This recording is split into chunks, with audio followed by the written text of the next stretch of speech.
I want to revisit the 33 schools in the Ministry of Education that received 3.7 billion Kenya shillings between the years of 2020 and 2024. I also want to talk about the 50,000 students that received approximately a billion Kenya shillings annually through the Ministry of Education, Kenya. 2025, and it was a major scandal. I don't know why people are not angry enough about it, but in 2025, under the regime of CS Machogu and PSB Talk, I think you remember people talking about the ghost schools and the scandal. I'm gonna call it the ghost school saga. Now, this saga, apparently, we are being made to believe that started in 2025 and that it's been happening between 2020 and 2025. But I want to say that a publisher in the year 2018 established that there were 4 ghost schools that were receiving funding. And even after going to look for these schools' physical locations, he could not find them. And so he went back to the Ministry of Education and said, hey, you see there's an inconsistency here between the schools getting funding and the schools that actually exist.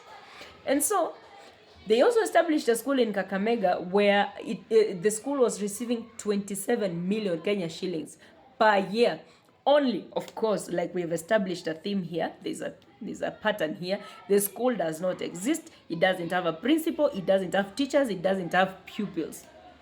And so because this was something that was too big to hide, 33 schools, it was too big to hide, and then the Ministry of Education provided an explanation. Listen to this explanation. In the case of Kakamega, for instance, a junior data entry clerk took it upon himself to register a school and assign students to this school and then disburse 27 million Kenya shillings. I don't know about you, but if you go to government offices to get anything signed, you know that it doesn't go through the hands of one individual.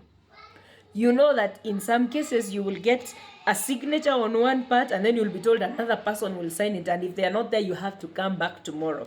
But in this case, the Ministry of Education wants you to believe, or at least the people that have come out to explain, they want you to believe that a single junior staff was able to, number one, register the schools, and also number two, influence the disbursing of finances, of capitation in these schools.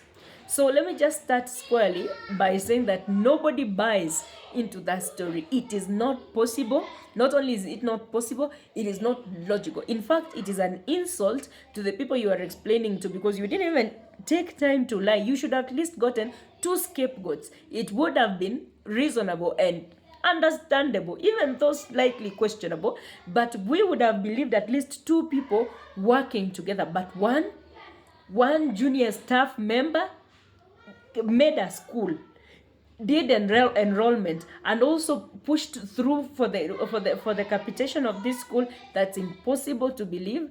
And the other thing that has been established through this entire saga is that there were schools that were specifically created, and even the existing schools, the schools that really do exist, the enrollment numbers were inflated. So we have fictitious schools with fictitious students, real schools with fictitious students. So you have a school with 1,000 students, but the records will show a different figure, obviously to the higher side. And money will consistently be disbursed to these ghost students, therefore affecting genuine students and genuine schools that need capitation. You'd think that in a country where we have students going to study on top, under trees, students crossing dangerous waters to go to schools, you would think that there would be a little bit of empathy and make at least 2 schools. But 33 schools, 50,000 students, do you know how much money that is being cut off from genuine students and genuine schools? Oh, and also, this is the other thing that really riles me up. It is the fact that the process of investigating this thing is taking so long. Obviously, it is going to be an excruciating process until the regime hands over to another regime and another regime, and the cases will definitely be lost in, let's say, translation.